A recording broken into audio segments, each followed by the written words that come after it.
नमस्कार दोस्तों, कैसे हैं आप सब? आप सबका स्वागत है आपके अपने लास्ट मिनट लेजेंड फैमिली में। और आज हम डिस्कस करेंगे उस हॉट टॉपिक के बारे में जो मोस्टली आज कल एआई में और मशीन लर्निंग में और डिफरेंट डिफरेंट इंडस्ट्रीज को अडेप्ट कर रही है, उसको यूज़ कर रही है। वो सेक्शन है Python. What is Python language? तो हम बेसिकली आज के अपने इस क्वेश्चन आंसर सेशन में टोटल 15 क्वेश्चन डिस्कस करेंगे पाइथन के बारे में। पाइथन के क्या कैरेक्टरिस्टिक्स हैं, क्या एडवांटेज हैं, क्या फीचर्स हैं। थोड़े क्रूशियल क्वेश्चंस भी हैं इसमें जो मोस्टली इंटरव्यूज में पूछे जाते हैं। और इस सेशन के बाद आप ये मैं आपको श्योरिटी देता हूँ कि इस पर्टिकुलर सेशन को देखने के बाद आपको पाइथन की बेसिक से थोड़ी सी ज़्यादा नॉलेज हो जाएगी और आप किसी भी इंटरव्यू में जाके ये बोल सकते हो कि हमें पाइथन के बारे में बेसिक नॉलेज है और आप हमसे इंटरव्यू ले सकते हो बेसिक नॉलेज में। तो चलिए आज का सेशन स्टार्ट करते हैं। हमारा फर्स्ट क्वेश्चन है, what is Python? Basically Python जो होती है वो हमारी इंटरप्रेटेड लैंग्वेज होती है, जनरल पर्पस के लिए यूज होती है और ऑब्जेक्ट ओरिएंटेड पैराडिग्म इसमें यूज होता है। ये बेसिकली मिस्टर रोसम ने क्रिएट की थी 1991 में और उसके बाद उसको आगे डेवलप किया था पाइथन सॉफ्टवेयर फाउंडेशन ने। आज के टाइम पे जब से हमारे पास ये क्लाउड आया है या आर्टिफिशियल इंटेलिजेंस आई है, मल्टीपल इंडस्ट्रीज इसको यूज कर रही है। जैसे हमारा डाटा साइंस ऐप हुए, web scraping application, software development application, scientific and numeric application, business application and many more. हमारा नेक्स्ट क्वेश्चन है, what are some features of Python language? जब भी हम पाइथन लैंग्वेज पे कोई प्रोग्राम बिल्ड करते हैं, कोई सॉल्यूशन या कोई एप्लीकेशन बनाते हैं, तो हमारे पास कुछ फीचर्स होते हैं उस एप्लीकेशन के। सबसे फर्स्ट फीचर है इंटरप्रेटेड लैंग्वेज। पाइथन जो हमारी होती है या आपने जो भी पाइथन पे अपनी प्रोग्राम या कोड डेवलप किया है वो इंटरप्रेटेड होता है, वो लाइन बाय लाइन एग्जीक्यूट करता है कंपाइलर। उसको वो कंपाइल्ड कोड नहीं होता। तो ये उसका सबसे फर्स्ट फीचर है। सेकंड है डायनेमिकली टाइप्ड लैंग्वेज। पाइथन जो होती है वो डायनेमिकली टाइप्ड लैंग्वेज होती है। दैट मीन कि जब भी आप कंपाइल टाइम पे कोई वेरिएबल अगर डिक्लेयर करते हो तो उसका टाइप उस टाइम पे स्पेसिफाइड करने की नीड नहीं होती। डायनेमिकली पाइथन डिटरमाइन करता है कि किस टाइप का आपने वेरिएबल डिफाइन किया है by using its value. Third हमारा फीचर है ऑब्जेक्ट ओरिएंटेड। पाइथन के अंदर हम क्लासेस बना सकते हैं, इनहेरिटेंस का कॉन्सेप्ट यूज करते हैं। तो ये पूरा ऑब्जेक्ट ओरिएंटेड पैराडिग्मा पे बेस्ड है। नेक्स्ट हमारा फीचर है functions are first class object. Python में जो हमारे फंक्शंस होते हैं उन फंक्शंस को आप किसी वेरिएबल को असाइन भी कर सकते हो। एक फंक्शन के अंदर एज अ पैरामीटर आप दूसरा फंक्शन भी पास कर सकते हो और एक फंक्शन किसी दूसरे फंक्शन को रिटर्न भी कर सकता है। इसलिए हम बोलते हैं फंक्शन और first class object in Python. Next हमारा फीचर है जनरल पर्पस लैंग्वेज। जैसे हमने डिस्कस किया अभी कि बहुत सारी पॉपुलर इंडस्ट्रीज जो है like automation industry, web application, machine learning, big data, data science, numeric and computation application, वो सारी इसको यूज करती है, पाइथन को यूज करती है। नेक्स्ट हमारा फीचर है easy to and quick to write code. और जैसे हमने डिस्कस किया कि पाइथन को लर्न करना काफ़ी इजी है और उस पर कोड करना भी काफ़ी इजी। नेक्स्ट हमारा सेक्शन है what are name space in Python. Basically name space जो होते हैं आप बोल सकते हो वो अ, किसी ऑब्जेक्ट को अगर हमने कोई नेम असाइन किया है, किसी वेरिएबल को या फंक्शन को कोई नेम असाइन किया है, उसको हम नेम स्पेस बोलते हैं। ये बेसिकली इम्प्लीमेंट करता है डिक्शनरी। जैसे डिक्शनरी में हमारे पास की और वैल्यू के पेयर्स होते हैं, इसमें हमारे पास की होती है ऑब्जेक्ट नेम, जो भी आपका वेरिएबल है, फंक्शन का जो भी नेम है वो हमारी इसमें की होती है। और वो खुद जो होते हैं ऑब्जेक्ट, कोई भी वेरिएबल या फंक्शन हुआ वो इसमें वैल्यूज होती हैं। ये इंश्योर करता है कि हमारे जो भी ऑब्जेक्ट्स हैं, जो भी वेरिएबल या फंक्शन है, एक नेम स्पेस में उन सबकी वैल्यूज या उन सबके नेम्स यूनिक रहें। कोई भी नेम क्लैश ना हो किसी एक वेरिएबल का या एक फंक्शन का किसी दूसरे वेरिएबल या फंक्शन से। हमारे पास चार नेम स्पेसेस बेसिकली होते हैं पाइथन में। फर्स्ट है हमारे पास ग्लोबल नेम स्पेस, देन है हमारे पास built in name space, local name space और इंक्लूजिंग नेम स्पेस। हमने यहाँ पे डायग्राम एक बनाया हुआ है, डायग्राम में आप देख सकते हो हमारा सबसे फर्स्ट आता है local name space. Local name space यानी कि अगर आपने किसी एक क्लास में कोई एक फंक्शन या वेरिएबल्स बनाया है तो उस सेम क्लास में आप सेम नेम का कोई दूसरा फंक्शन या वेरिएबल नहीं बना सकते। ये उस चीज़ को रिस्ट्रिक्ट करता है। ग्लोबल नेम स्पेस है हमारा कि ग्लोबली अगर आपने कोई वेरिएबल या फंक्शन डिक्लेयर किया है, तो एक पर्टिकुलर एप्लीकेशन में या जहाँ तक भी उसका एक्सेस है, हम किसी दूसरे ग्लोबल वेरिएबल को या फंक्शन को सेम नेम असाइन नहीं कर सकते। उनके बीच में जो भी क्लैश होता है, ये उसको रिस्ट्रिक्ट करता है। बिल्ट इन नेम स्पेस वो नेम स्पेस होते हैं लाइक इंट, स्ट्रिंग, जो ऑलरेडी रिजर्व कीवर्ड होते हैं हमारे पाइथन लैंग्वेज में, जिनको आप उस नेम से दूसरा कोई नेम का फंक्शन या कोई भी ऑब्जेक्ट या कोई भी वेरिएबल आप नहीं डिक्लेयर कर सकते या नहीं बना सकते। नेक्स्ट हमारा क्वेश्चन है व्हाट आर पाइथन मॉड्यूल्स। जैसे यहाँ पे भी आप देख सकते हो कि module is a collection of multiple classes. एक मॉड्यूल में हमारे पास multiple classes, multiple variables, multiple functions हो सकते हैं। ये बेसिकली हमारा कोड लाइब्रेरी होता है मॉड्यूल, जिसमें जैसे हमने डिस्कस किया, जिसमें हमारी बहुत सारी क्लासेस या उनके फंक्शन या वेरिएबल्स ये एक्वायर्ड करता है उसको। और एक मॉड्यूल दूसरे मॉड्यूल से सेपरेट होता है, और एक मॉड्यूल ये आपको बताता है कि सेम नेम की आपकी कोई दूसरी क्लास नहीं हो सकती एक सिंगल मॉड्यूल में। ये उनकी नेमिंग क्लैश को रोकता है या रिस्ट्रिक्ट करता है हमें। काफ़ी सारे हमारे पास कॉमन मॉड्यूल्स भी प्रेजेंट है। फॉर एग्जांपल, अगर आपको ईमेल से रिलेटेड कुछ फंक्शनैलिटी अगर इंक्लूड करनी है अपने सॉल्यूशन में, अपने प्रोग्राम में, तो हम उस टाइम पे ईमेल मॉड्यूल यूज़ करेंगे। ईमेल मॉड्यूल के अंदर वो सारे फंक्शंस और वेरिएबल्स सारे हैं, सारी फंक्शनैलिटी है। हमें बस उसको उस मॉड्यूल को यूज़ करके उसकी फंक्शनैलिटी को एक्वायर्ड करना है अपनी क्लास में, और अपनी नीड के अकॉर्डिंग, अपनी रिक्वायरमेंट के अकॉर्डिंग उस फंक्शनैलिटी को यूज़ करना है। अगर हम स्ट्रिंग पे काम कर रहे हैं तो हम स्ट्रिंग मॉड्यूल यूज़ कर सकते हैं। अगर हम डाटाबेस पे काम कर रहे हैं जिसमें एसक्यूएल हम कनेक्टिविटी के लिए या डाटा फैच के लिए या सेव करने के लिए हम यूज़ करते हैं, तो हम एसक्यूएल लाइट 3 मॉड्यूल यूज़ कर सकते हैं। अगर हम एक्सएमएल फाइल्स पे काम कर रहे हैं तो हम एक्सएमएल मॉड्यूल यूज़ कर सकते हैं। अगर आपको लॉगिंग फंक्शनलिटी इंप्लीमेंट करनी है अपने सॉल्यूशन में, जिसमें आप रिक्वेस्ट रिस्पॉन्स या इनपुट आउटपुट कुछ भी, अगर आप या एरर या डीबग कुछ भी इंफॉर्मेशन अगर आप लॉग करना चाहते हो किसी सेपरेट फाइल में, सर्वर पे, क्लाइंट साइड पे या डाटाबेस में, उस टाइम पे हम लॉगिंग मॉड्यूल यूज़ करते हैं। अगर आप चाहते हो प्रॉपर्ली स्टैक ट्रेस, अगर कोई एक्सेप्शन आई है या एरर आई है, उसके स्टैक ट्रेस की इन्फॉर्मेशन अगर आप प्रॉपर्ली डील करना चाहते हो या इन्फॉर्मेशन जानना चाहते हो, तो आप ट्रेस बैक मॉड्यूल को यूज़ कर सकते हो। ऐसे ही हम डिफरेंट डिफरेंट अपने खुद के मॉडल भी बना सकते हैं। नेक्स्ट हमारा क्वेश्चन है व्हाट आर पैकेजेस। बेसिकली जैसे हमने अभी डिस्कस किया, module is a collection of different classes. Similar wise package is a collection of different modules. Package हमारा वो फोल्डर या डायरेक्टरी होता है जिसमें हमारे डिफरेंट डिफरेंट सब पैकेजेस और मॉड्यूल्स रिसाइड करते हैं। मॉड्यूल जैसे हमारा रिस्ट्रिक्ट करता है या अवॉइड करता है clashes between global variable name. Similar manner में पैकेज जो होता है वो हमारा अवॉइड हेल्प करता है, वो हमें अवॉइड करने के लिए clashes between module name.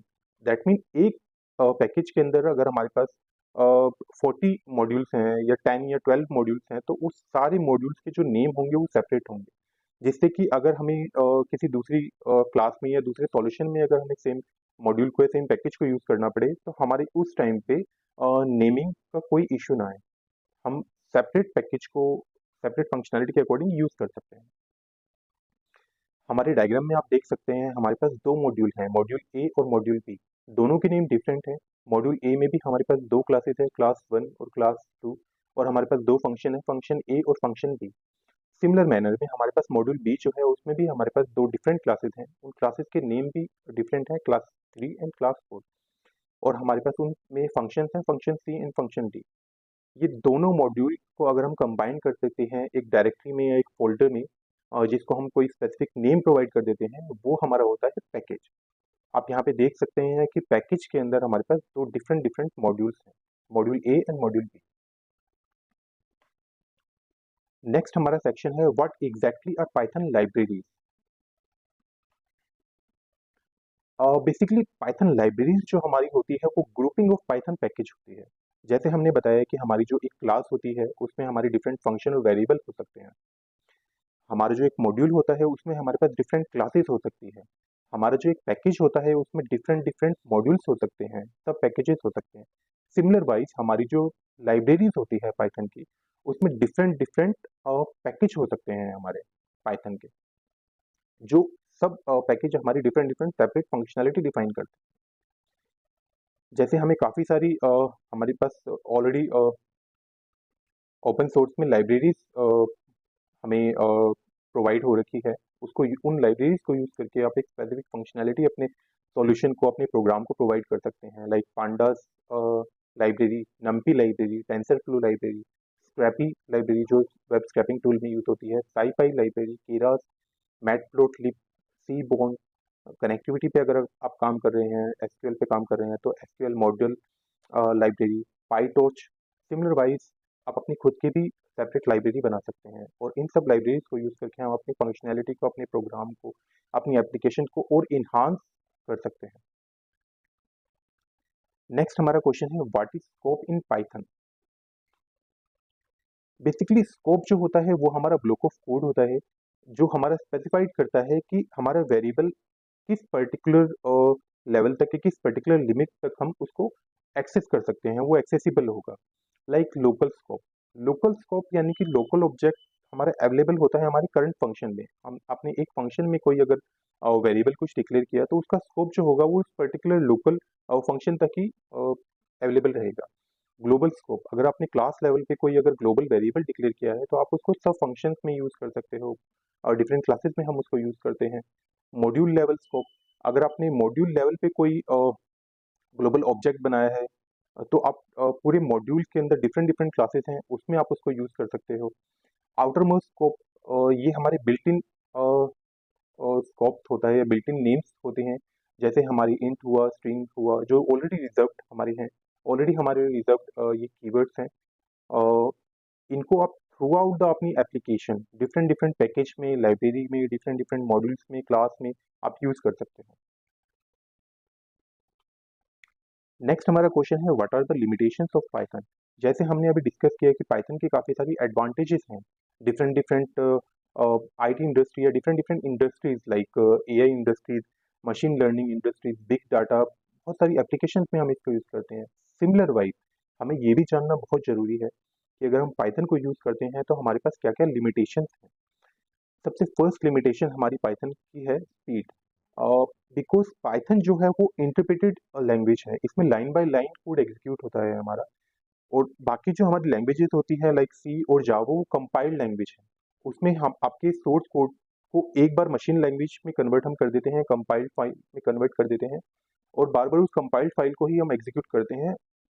Eight the same time उस पूरा जो हमारा कोड है वो एक ही बारी में एग्जीक्यूट हो जाता है। इसलिए स्पीड जो होती है पाइथन जो होता है वो स्लो होता है comparative to other language. Second हमारा पॉइंट है मेमोरी यूसेज। पाइथन में जो हम मेमोरी यूज़ करते हैं कंपेरेटिवली अदर लैंग्वेज के, वो ज़्यादा होता है। हम अगर किसी लार्ज डाटा सेट पे काम कर रहे हैं या कॉम्प्लेक्स एल्गोरिथम पे काम कर रहे हैं, उस टाइम पे पाइथन में हमें इशू हो सकता है, दिक्कत हो सकती है। इसलिए मेमोरी यूसेज जो है वो सी और जावा, हमारी जो फाइल्स होती हैं, सी शार्प जो है लैंग्वेज, उनमें मेमोरी यूसेज अच्छा है कंपेरेटिव टू पाइथन। थर्ड हमारा पॉइंट है not ideal for mobile application. Python जो लैंग्वेज है वो स्पेसिफिक किसी मोबाइल डेवलपमेंट के लिए नहीं बनी। इसलिए जब भी हम किसी गेम्स बनाते हैं जो मोबाइल पे हमारी रन होनी है, या कोई ऐसी एप्लीकेशन बनाते हैं जिसमें काफ़ी सारे हमारे ग्राफिक्स का हमें यूज़ करना है, उस टाइम पे हमें इशू होते हैं या हमें प्रॉब्लम्स का सामना करना पड़ता है अगर हम पाइथन पे कोडिंग करते हैं। नेक्स्ट हमारा पॉइंट है सिक्योरिटी।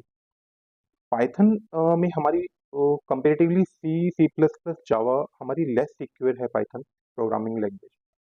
नेक्स्ट हमारा पॉइंट है मल्टी थ्रेडिंग। अगर आप मल्टी थ्रेडिंग का कॉन्सेप्ट यूज़ कर रहे हो, तो पाइथन में आपको काफ़ी सारे हमें इशू आ सकते हैं, आपको इशू आ सकते हैं, क्योंकि इसमें मल्टी थ्रेडिंग का कॉन्सेप्ट बहुत पोरली प्रोसेसिंग होता है। तो ये सारी हमारी लिमिटेशंस हैं पाइथन की। तो जब भी हम पाइथन पे कोई एप्लीकेशन डेवलप कर रहे हैं, कोई प्रोग्राम राइट डाउन कर रहे हैं, तो हमें ये जानना बहुत ज़रूरी होता है कि उस लैंग्वेज के फीचर्स क्या-क्या हैं, उस लैंग्वेज की एडवांटेज क्या है और उस लैंग्वेज की लिमिटेशंस क्या है। जिससे कि हम जो भी एप्लीकेशन का डिज़ाइन कर रहे हैं, हमारे हमारे पास उनके आने वाले फ्लोज़ ऑलरेडी पहले से हों, और हम उसके अकॉर्डिंग ही अपनी कोडिंग कर पाएँ। नेक्स्ट हमारा क्वेश्चन है what are decorators in Python. Decorators basically general term में भी अगर हम यूज करते हैं, डेकोरेटर्स किसी चीज को डेकोरेट करने के लिए हम यूज करते हैं। सिमिलर वाइज पाइथन में भी डेकोरेटर्स जो होते हैं वो फंक्शंस होते हैं जो किसी दूसरे फंक्शंस को डेकोरेट करते हैं, उसको कोई डिफरेंट फंक्शनैलिटी प्रोवाइड करते हैं। फॉर एग्जाम्पल, अगर आपका कोई फंक्शन है, कोई बिजनेस लॉजिक आपने उस फंक्शन में लिखा हुआ है और आप चाहते हो कि जैसे ही ये फंक्शन एग्जीक्यूट हो उससे पहले कोई स्पेसिफिक स्टेटमेंट आप एग्जीक्यूट करना चाहते हो या कोई स्पेसिफिक कोड आप एग्जीक्यूट करना चाहते हो, और उस पर्टिकुलर फंक्शन के मेन फंक्शन के एग्जीक्यूट होने के बाद अगर आप कोई स्टेटमेंट एग्जीक्यूट करना चाहते हो, कुछ चीज प्रिंट कराना चाहते हो, कोई स्पेसिफिक बिजनेस लॉजिक आप वहाँ पे चाहते हो, तो उस टाइम पे आपका डेकोरेटर फंक्शन यूज होता है। हम एक मेन फंक्शन बनाते हैं जिसमें हमारी एक बेसिक फंक्शनैलिटी या बिजनेस लॉजिक होता है, और एक डेकोरेटर फंक्शन बनाते हैं। उस डेकोरेटर फंक्शन में हमारे पास सारा हम कोड स्पेसिफाइड करते हैं जो हमारे दूसरे फंक्शन के एग्जीक्यूट होने से पहले और एग्जीक्यूट होने के बाद परफॉर्म हो। अ, हम यहाँ पे देख सकते हैं कि हम डेकोरेटर फंक्शन कहाँ कहाँ पे यूज़ कर सकते हैं। फॉर एग्जांपल, अगर हम टाइमिंग फंक्शन एग्जीक्यूट कर रहे हो, फॉर एग्जांपल आप चाहते हो कि आपका फंक्शन जो आपका स्पेसिफिक फंक्शन है, फंक्शन एक्स है, वो एग्जीक्यूट करने से पहले आप कुछ टाइम का डिले करना चाहते हो, एग्जीक्यूट उसके करने के बाद अगर आप कुछ टाइम का डिले करना चाहते हो, उस टाइम पे हम डेकोरेटर फंक्शन यूज़ करते हैं। अगर आप चाहते हो कि आपका जो फंक्शन एक्स है उस फंक्शन का रिजल्ट आप अगर आप कैशिंग करना चाहते हो, मेमोराइजेशन करना चाहते हो, उस टाइम पे हम डेकोरेटर फंक्शन यूज़ करना चाहते हैं। अगर आप चाहते हो ऑथराइजेशन या ऑथेंटिकेशन इंप्लीमेंट करना किसी स्पेसिफिक फंक्शन पे या किसी क्लास पे, उस टाइम पे हम डेकोरेटर फंक्शन यूज़ करते हैं। अगर हम चाहते हैं लॉगिंग या एरर हैंडलिंग करना कि हमारे किसी फंक्शन में और जैसे ही कोई रिक्वेस्ट एंटर कर रही है उससे पहले हम उसको लो करना चाहते हैं, उस फंक्शन से हमारी फंक्शन एक्स से कुछ रिस्पॉन्स अगर वापस जा रहा है तो उस रिस्पॉन्स को भी हम लो करना चाहते हैं, उस टाइम पे हम डेकोरेटर फंक्शन यूज़ करते हैं। अगर हम चाहते हैं कि हम हमारी कोई भी इनपुट अगर हमारे किसी फंक्शन में जा रही है तो उस इनपुट को एग्जीक्यूट होने से पहले हम उस पर कुछ बिजनेस की वैलिडेशन लगाना चाहते हैं, कुछ एज रिस्ट्रिक्शन लगाना चाहते हैं, कुछ आप सैनिटाइज करना चाहते हो उस पर्टिकुलर इनपुट को to resolve that SQL injection, उस टाइम पे हम डेकोरेटर फंक्शन यूज़ करते हैं। तो हम डेकोरेटर फंक्शन को हमारी पाइथन में मल्टीपल प्लेसेस पे अपनी नीड के अकॉर्डिंग, अपनी रिक्वायरमेंट के अकॉर्डिंग यूज़ करते हैं। नेक्स्ट हमारा क्वेश्चन है what are global protected and private attributes in Python. जैसे हमने डिस्कस किया ग्लोबल स्पेस के बारे में, सिमिलर वाइज अगर आपने कोई वेरिएबल अगर आपने ग्लोबल वेरिएबल अगर आपने बनाया है तो आप उसको किसी फंक्शन में कहीं पर भी हम उसको यूज कर सकते हैं by using global keyword. Protected attribute हमारे वो एट्रीब्यूट्स होते हैं जो हम थ्रू आउट द क्लास उसको यूज कर सकते हैं, हम इसको क्लास के बाहर भी यूज कर सकते हैं, बट हमारी जो डॉक्यूमेंटेशन, हमारी जो स्टैंडर्ड्स बोलते हैं पाइथन के कि हमें ऐसे करने से बचना चाहिए। प्रोटेक्टेड एट्रीब्यूट की एक खासियत ये होती है कि आपने अगर कोई वेरिएबल बनाया और अगर आप उसको प्रोटेक्टेड एट्रीब्यूट्स बनाना चाहते हैं, प्रोटेक्टेड वेरिएबल्स बनाना चाहते हैं, तो हम उसकी स्टार्टिंग में उसके प्रीफिक्स में एक सिंगल अंडरस्कोर ऐड कर देते हैं। जैसे हमने यहाँ पे हमारे एक प्रोटेक्टेड एट्रीब्यूट बनाया है जिसका नाम है लास्ट मिनट लीजेंड, लेकिन उससे पहले हमने एक प्रीफिक्स में अंडरस्कोर ऐड कर दिया, एक सिंगल अंडरस्कोर, तो ये हमारा प्रोटेक्टेड एट्रीब्यूट हो गया। नेक्स्ट हमारा है प्राइवेट एट्रीब्यूट। सिमिलर वाइज जैसे हम प्रोटेक्टेड एट्रीब्यूट बनाते हैं सिंगल अंडरस्कोर ऐड करके, अगर हम उसमें टू डबल अंडरस्कोर ऐड कर दें तो वो हमारा प्राइवेट एट्रीब्यूट हो जाता है। प्राइवेट एट्रीब्यूट जो है हमारा, हम उसको डायरेक्टली ना एक्सेस कर सकते, ना उसको हम डायरेक्टली मॉडिफाई कर सकते। अगर हम किसी क्लास के बाहर प्राइवेट एट्रीब्यूट को अगर हम एक्सेस करते हैं या स्पेसिफाइड करते हैं तो हमारे पास एट्रीब्यूट एरर आ जाती है, तो हमें ये करने से भी बचना चाहिए। नेक्स्ट हमारा क्वेश्चन है what is init. Init basically जब हम सी पे, सी शार्प पे या जावा पे काम करते हैं तो हमारे पास एक कंस्ट्रक्टर की फंक्शनैलिटी होती है। वो कंस्ट्रक्टर हमारा क्या करता है, हमारा जैसे ही क्लास इनिशियलाइज होती है, जैसे ही हमारे ऑब्जेक्ट क्रिएट होता है किसी क्लास का, वो क्लास को एक जंप प्रोवाइड कर देता है। क्लास के जो भी फंक्शंस या जो भी वेरिएबल्स होते हैं उनको इनिशियल लेवल पे मेमोरी एलोकेट कर देता है। ये जो हमारा कंस्ट्रक्टर का काम सी शार्प में या जावा में होता है, सिमिलर चीज हमारा इन इट फंक्शन करता है हमारे पाइथन में। In it is nothing, it's just a constructor for a Python class. यहाँ पे आप देख सकते हैं हमने क्लास एम्प्लॉय नाम की एक क्लास बनाई है, उसमें हमने एक फंक्शन डिफाइन किया है इनिट नेम से। जिसमें हमने कुछ आर्ग्यूमेंट पास किए हैं और नेक्स्ट सेक्शन में हम उन आर्ग्यूमेंट्स को उन वैल्यूज को असाइन कर रहे हैं हमारी क्लास की वेरिएबल्स में। नेक्स्ट पॉइंट पे हमने क्लास का ऑब्जेक्ट बनाया है imp1, और जैसे ही हमने क्लास का ऑब्जेक्ट बनाया है और क्लास में हमने सारी वैल्यूज रोनी सिंह 25 IT ये सब वैल्यूज पास की है, एट द सेम टाइम हमारा इनिट फंक्शन हमारी जो क्लास के वेरिएबल्स हैं first name last name age और डिपार्टमेंट उनको इनिशियलाइज कर देगा, उन सबको ये स्पेसिफिक वैल्यू असाइन कर देगा। जैसे हमारी फर्स्ट नेम में चला जाएगा रोनी, हमारी लास्ट नेम में सिंह, हमारी एज में 25 और हमारी डिपार्टमेंट में IT। तो हमारा जो कंस्ट्रक्टर का काम है वो हमारा इनिट करता है। Init is a constructor. हमारा नेक्स्ट क्वेश्चन है what is the difference between dot py and dot pyc file.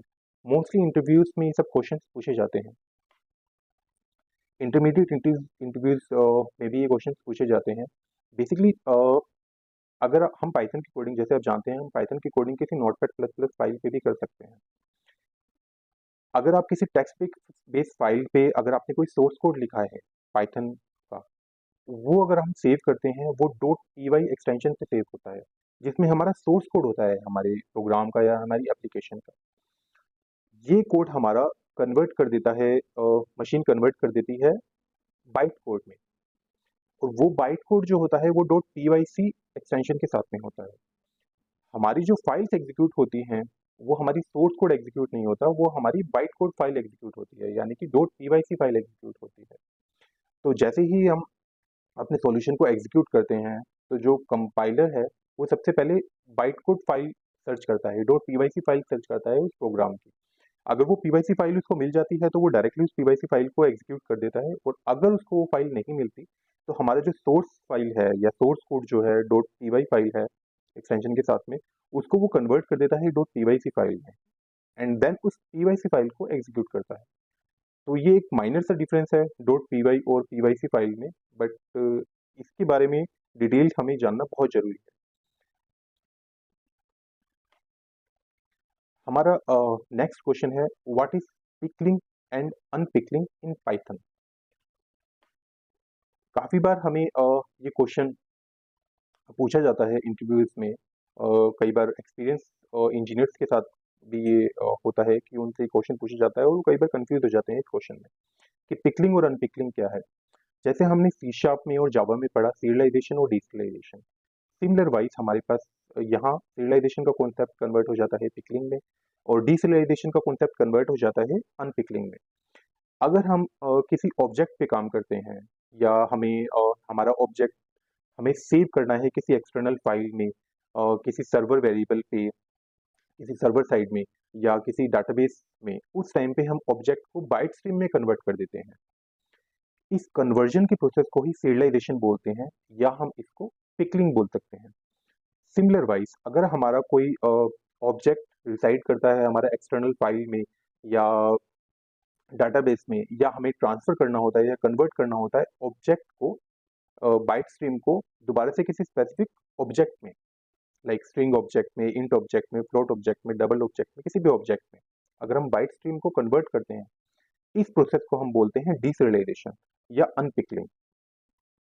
तो ये दो कॉन्सेप्ट यूज करके हम अपनी कोडिंग को इन्हांस कर सकते हैं, और पर्टिकुलरली जहाँ पे भी हमें नीड होती है हमारी रिक्वायरमेंट के अकॉर्डिंग हम पिकलिंग और अनपिकलिंग को यूज करते हैं। नेक्स्ट हमारा क्वेश्चन है व्हाट इज PEP8 या PEP8 भी इसको बोल सकते हैं। ये बेसिकली हमारा एक डॉक्यूमेंट होता है जिसकी फुल फॉर्म होती है पाइथन इन्हांसमेंट प्रपोजल।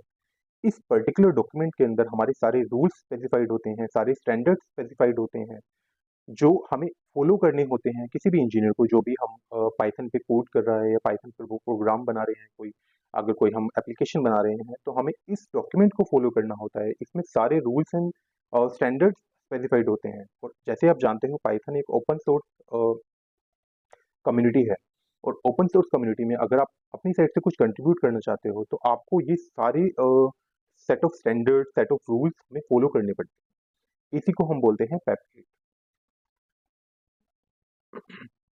नेक्स्ट हमारा क्वेश्चन है what is the difference between list and tuple in Python programming. Basically जब भी हम ऑब्जेक्ट्स पे काम करते हैं या एरे ऑफ ऑब्जेक्ट्स पे काम करते हैं, उस टाइम पे हम लिस्ट और टपल्स को यूज़ करते हैं। ये दोनों हमारे data structure ordered array of object को सेव करने का काम करते हैं, स्टोर करने का काम करते हैं, बट इन दोनों में काफ़ी डिफरेंस है, जो हमारी रिक्वायरमेंट के अकॉर्डिंग चेंज हो जाता है। जैसे लिस्ट जो होता है वो एडिटेबल होता है, जिसको हम म्यूटेबल भी बोल सकते हैं। टपल जो हमारा होता है वो सिमिलर वाइज वो लिस्ट ही होता है एक तरीके से, बट उसको हम अल्टर्ड नहीं कर सकते, उसको हम मॉडिफाई नहीं कर सकते, विच इज इम्यूटेबल। कई बार इंटरव्यूज में ये क्वेश्चन पूछा जाता है which is mutable and which is immutable और data structure in Python.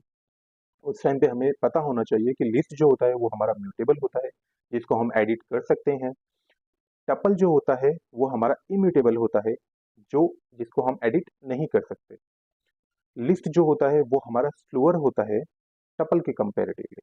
Tuple जो होता है डाटा स्ट्रक्चर वो हमारा फास्टर होता है लिस्ट के कंपेरेटिवली। यहाँ पे आप देख सकते हैं हमने एक सिंटेक्स बनाया है लिस्ट अंडरस्कोर वन, ये हमारी लिस्ट का नेम है, और इसके अंदर हमने एरे ऑफ ऑब्जेक्ट लिया है 11 इंटीजर बोब देन 22, हमने स्ट्रिंग और इंटीजर इसमें लिए हैं।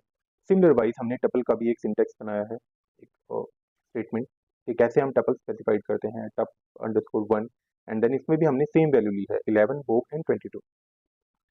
लिस्ट जो होती है वो उसको हम मॉडिफाई कर सकते हैं, उसको अपेंड कर सकते हैं, उसको स्लाइस कर सकते हैं ऑन द गो अपने प्रोग्राम में।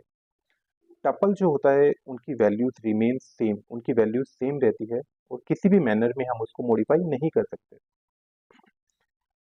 जब भी हम किसी ऑपरेशन पे काम करते हैं लाइक इंसर्शन और डिलीशन, उस टाइम पे हमें हमें लिस्ट यूज करनी चाहिए, क्योंकि हम उसको म्यूटेबल है वो, उसको हम मॉडिफाई कर सकते हैं, उसमें कोई न्यू वैल्यू इंसर्ट कर सकते हैं, उसमें जो वैल्यूज हैं उसको डिलीट कर सकते हैं। सिमिलर वाइज जब हम टपल्स पे काम करते हैं और हमें कोई ऑपरेशन होता है जिसमें हमें केवल डाटा फैच करना होता है या वैल्यूज फैच करनी होती है, हमें कुछ वैल्यू मॉडिफाई नहीं करनी, उस टाइम पे हमारा टपल बेस्ट रहता है। लिस्ट जो होता है वो हमारी ज़्यादा मेमोरी कंज्यूम करता है और ज़्यादा टाइम कंज्यूम करता है कंपेरेटिवली टू टपल। टपल जो होता है हमारा वो लेस मेमोरी कंज्यूम करता है और लेस और ज़्यादा फास्टर होता है लिस्ट के कंपेरेटिवली। यहाँ पे हमने एक छोटा सा कोड स्निपेट लिया हुआ है समझाने के लिए कि टपल और लिस्ट में क्या क्या डिफरेंस होता है और कैसे टपल जो होता है वो इम्यूटेबल होता है और लिस्ट जो होती है वो म्यूटेबल होती है। हमने यहाँ पे दो वेरिएबल्स लिए हैं, माई टपल एंड माई लिस्ट।